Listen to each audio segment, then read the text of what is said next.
Chers frères et sœurs, bienvenue à tous sur la chaîne.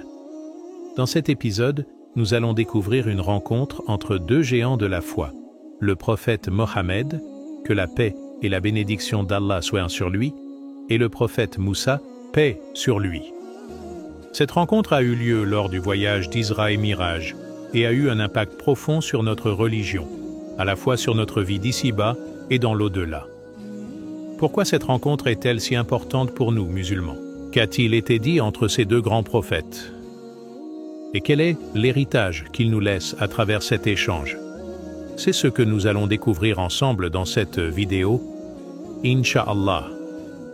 Mais avant de commencer, pensez à vous abonner à la chaîne, à liker la vidéo et surtout à activer la cloche pour ne rien manquer de nos prochaines vidéos. Alors, chers frères et sœurs, l'histoire du prophète Moussa, paix sur lui, ne s'est pas terminée à sa mort. En réalité, il y a une autre histoire, encore plus grande et bien plus marquante, une histoire qui nous touche, nous les musulmans, tout au long de notre vie et même après notre mort. Tout comme le prophète Moussa a été un personnage marquant pour les enfants d'Israël, il l'a aussi été pour la communauté du prophète Mohammed. Que la paix et la bénédiction d'Allah soient sur lui. Et pour cela, qu'Allah lui accorde la meilleure des récompenses. Pourquoi donc? À cause d'un moment, d'une rencontre, un échange profond entre lui et notre bien-aimé prophète Mohammed, que la paix et la bénédiction d'Allah soient sur lui, un échange qui a eu lieu lors du merveilleux voyage d'Isra et Miraj. Quelle est donc cette histoire? Et comment s'est-elle déroulée?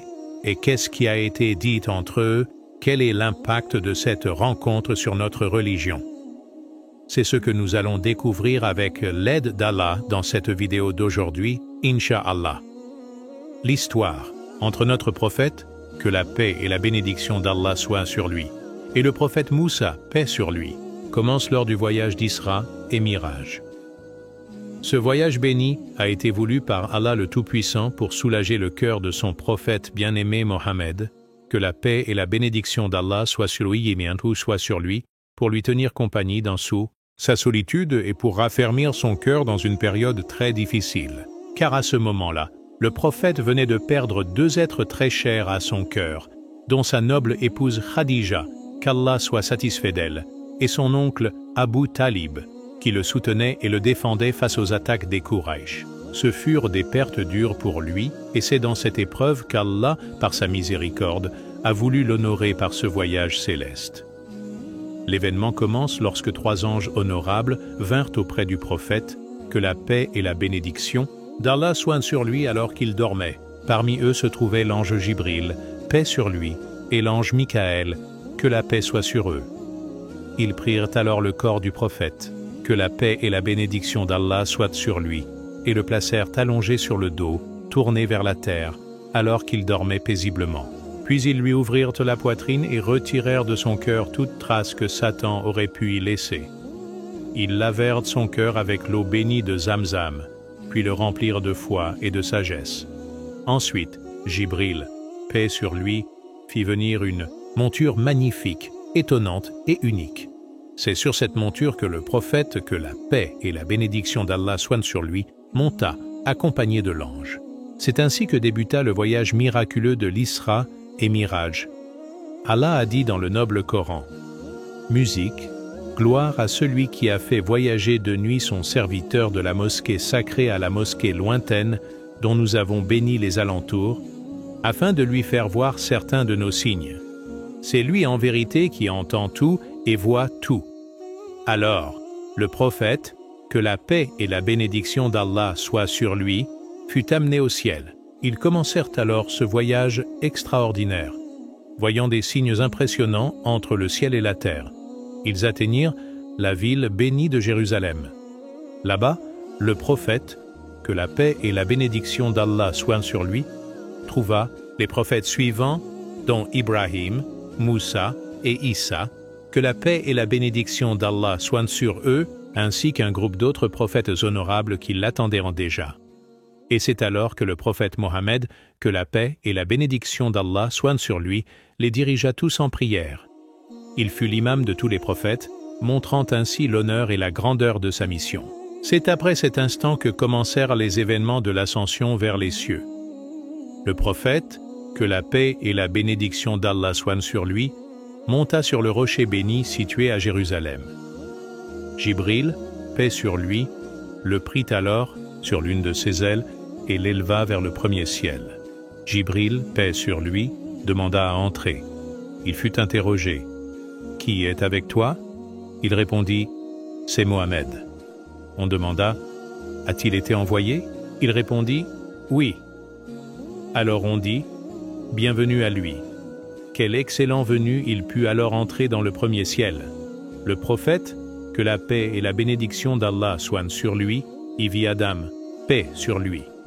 Il le salua et observa ce que contenait ce ciel. Puis Jibril, paix sur lui, l'emmena vers le deuxième ciel. On leur ouvrit, et là il vit Zacharia et Yahya, paix sur eux. Ensuite, ils montèrent au troisième ciel, et le prophète, que la paix et la bénédiction d'Allah soient sur lui, y vit Youssouf, paix sur lui. Puis ils montèrent au quatrième ciel, et il y vit Idris, paix sur lui. Puis ils s'élevèrent au cinquième ciel, et il y vit Aaron, paix et bénédiction sur lui. Ensuite ils arrivèrent au sixième ciel, et on leur permit d'entrer. C'est là que le prophète, que la paix et la bénédiction d'Allah soient sur lui, vit Moussa, paix sur lui. Alors le prophète, que la paix et la bénédiction d'Allah soient sur lui, demanda à Jibril, paix sur lui, qui est-ce cet homme? Jibril, paix sur lui, répondit, c'est Moussa, salue-le. Le prophète, que la paix et la bénédiction d'Allah soient sur lui, le salua. Et Moussa, paix sur lui, lui répondit, bienvenue aux frères pieux et aux prophètes vertueux. Il invoqua ensuite des bénédictions pour lui. Mais lorsque le prophète, que la paix et la bénédiction d'Allah soient sur lui, le dépassa, Moussa, paix sur lui, se mit à pleurer. On lui demanda alors, « Pourquoi pleures-tu, Moussa ?» Il répondit, « Ô mon Seigneur, ce jeune homme qui a été envoyé après moi, plus de gens de sa communauté entreront au paradis que de la mienne. » Le prophète, que la paix et la bénédiction d'Allah soient sur lui, demanda à Jibril. Il se plaint. Jibril, paix sur lui, répondit. Il s'adresse à son Seigneur. Le prophète, que la paix et la bénédiction d'Allah soient sur lui, demanda. Il élève la voix envers son Seigneur, et Jibril, paix sur lui, répondit. Allah connaît son tempérament vif, et il lui a pardonné. Le prophète, que la paix et la bénédiction d'Allah soient sur lui, décrivit ensuite Moussa en disant « Je le vis debout en train de prier. C'était un homme mince au corps léger, aux cheveux crépus. Il ressemblait aux hommes de la tribu des Chanois, une tribu du Yémen connue pour la grande taille de ses hommes. Dans un autre récit, il est rapporté quant à Moussa. Il était brun de peau, de forte carrure, aux cheveux lisses. Il ressemblait aux hommes de la tribu des Outes. Puis le prophète, que la paix et la bénédiction d'Allah soient sur lui, monta vers le septième ciel, où il rencontra le prophète Ibrahim, que la paix et les salutations d'Allah soient sur lui. Ensuite, Jibril, paix sur lui, l'emmena jusqu'à Sidrat al-Muntaha. Et là, le prophète, que la paix et la bénédiction d'Allah soient sur lui, vit Jibril sous sa forme réelle. Car Jibril, paix sur lui, n'apparaît pas habituellement sous sa véritable forme, mais cette fois, il le vit tel qu'il est réellement. Quand Jibril, paix sur lui, venait au prophète, que la paix et la bénédiction d'Allah soient sur lui, il prenait la forme d'un homme ou d'une autre apparence, mais pas sa forme réelle. Or cette fois, le prophète, que la paix et la bénédiction d'Allah soient sur lui, vit Jibril tel qu'il est vraiment. Il avait 600 ailes, et entre chaque paire d'ailes, il y avait une distance semblable à celle entre le ciel et la terre. Allah, exalté soit-il, dit dans le Coran à propos de cet instant, musique. Musique sur lui s'arrêta, car c'était la limite qu'il ne pouvait pas dépasser. Dans certains récits, on rapporte que Jibril, paix sur lui, confia ensuite le prophète à un autre ange qui le fit monter encore plus haut jusqu'à ce qu'il atteigne le trône d'Allah. C'est à ce moment-là qu'Allah fit parler son prophète, que la paix et la bénédiction d'Allah soient là sur lui, et le prophète, musique, dit « Toutes les salutations, les bénédictions, les prières et les bonnes paroles sont pour Allah. » À ce moment, Allah, glorifié soit-il, prit prescrivit à son prophète et à sa communauté 5 prières, chaque jour et chaque nuit. Puis le paradis fut présenté, que la paix et la bénédiction d'Allah soient sur lui, et il y vit des délices qu'aucun œil n'a jamais vues, qu'aucune oreille n'a jamais entendues, et qu'aucun cœur humain n'a jamais imaginé. Ensuite, le feu de l'enfer fut montré, et il vit ses chaînes, ses tourments et ses horreurs. Ô Allah, nous te demandons le paradis, et cherchons refuge auprès de toi contre l'enfer. Après cela, le prophète, que la paix et la bénédiction d'Allah soient sur lui, redescendit avec Jibril, paix sur lui, jusqu'à ce qu'il rencontre à nouveau le prophète Moussa, paix sur lui. Moussa lui demanda « Ô Mohammed, qu'est-ce que ton Seigneur a prescrit à ta communauté ?» Le prophète, paix et bénédiction sur lui, raconta donc à Moussa, paix sur lui, ce que son Seigneur lui avait dit, qu'Allah avait prescrit 50 prières par jour et par nuit à sa communauté. Alors Moussa, paix sur lui, lui dit « Retourne vers ton Seigneur et demande-lui d'alléger ce fardeau, car ta communauté ne pourra pas supporter cela. » Il ajouta « Ta communauté est faible, ô Mohammed. Moi, j'ai fait l'expérience des enfants d'Israël avant toi. Malgré leur force physique et leur longue vie, je n'ai pas trouvé en eux assez de patience pour respecter cela. Alors, comment fera ta communauté qui est encore plus fragile ?» Le prophète, paix sur lui, écouta ce conseil avec sagesse et revint vers Allah, exalté soit-il, pour lui demander un allègement. Alors Allah réduisit le nombre de prières de 10. Le prophète retourna vers Moussa, et celui-ci lui conseilla encore de redemander une réduction. De nouveau, Allah en retira 10. Cela continua ainsi. Le prophète allait et revenait entre Allah, majestueux et glorieux, et Moussa, paix sur lui, jusqu'à ce que le nombre soit réduit à 5 prières quotidiennes. Mais Moussa lui dit encore, « Demande encore à ton Seigneur, car ta communauté est faible. » Allah avait ordonné 2 prières aux enfants d'Israël, et même cela, ils n'ont pas pu le respecter. Mais cette fois, le prophète, que la paix et la bénédiction d'Allah soient sur lui, eut pudeur, et, par respect envers son Seigneur, il dit à Moussa, « Paix sur lui. Je ressens de la gêne face à mon Seigneur. » Or Allah, glorifié soit-il, lui dit, « Par ma puissance et ma majesté, je fais de ces 5 prières une obligation en apparence, mais leur récompense est celle de 50 prières. Ma parole ne change pas, et je ne suis pas injuste envers mes serviteurs. J'ai prescrit 50 prières, et j'ai allégé pour mes serviteurs sans réduire la récompense, comme Allah, le Très-Haut, le dit dans le musique Coran. Ainsi, grâce à la sagesse de Moussa, paix sur lui, et à la miséricorde d'Allah, glorifié soit-il, la communauté de Mohammed, que la paix et la bénédiction d'Allah soient sur lui, eut un énorme allègement sans pour autant perdre en récompense. Et ce jour-là, Moussa, paix sur lui, eut une influence majeure sur la communauté de l'islam, tout comme il avait été un guide pour les enfants d'Israël. Et la sérénité et la dignité furent des faveurs qu'Allah, exalté soit-il, lui accorda. Il l'a apaisé, guidé, rassuré, et lui a rempli le cœur de paix pendant ce voyage béni.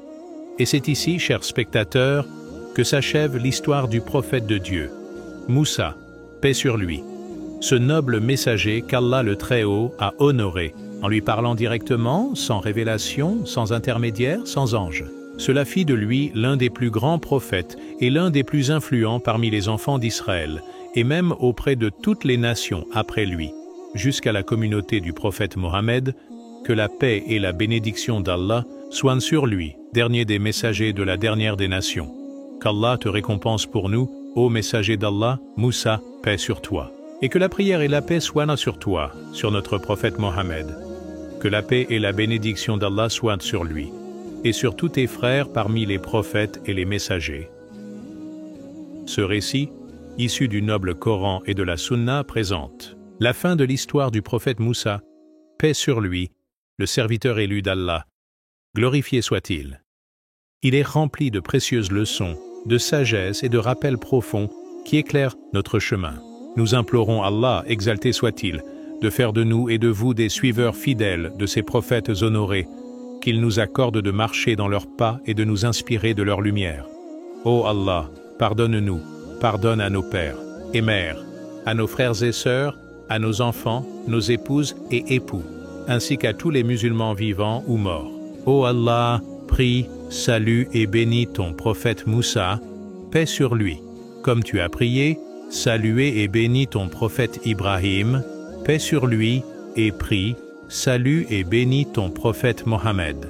Que la paix et la bénédiction d'Allah soient sur lui. Comme tu as prié, salué et béni Ibrahim parmi les mondes.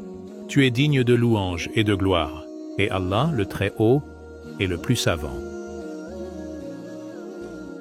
Toute réussite vient d'Allah seul, et toute erreur, oubli, faiblesse ou écart provient de moi-même et du diable. Allah, glorifié soit-il, et son prophète, que la paix et la bénédiction d'Allah soient sur lui, en sont exemptes. Que la paix, la miséricorde et les bénédictions d'Allah soient sur le plus noble des messagers, et toute louange revient à Allah, Seigneur des mondes. Restez sous la protection d'Allah et dans sa paix. Que la paix, la miséricorde et les bénédictions d'Allah soient sur vous.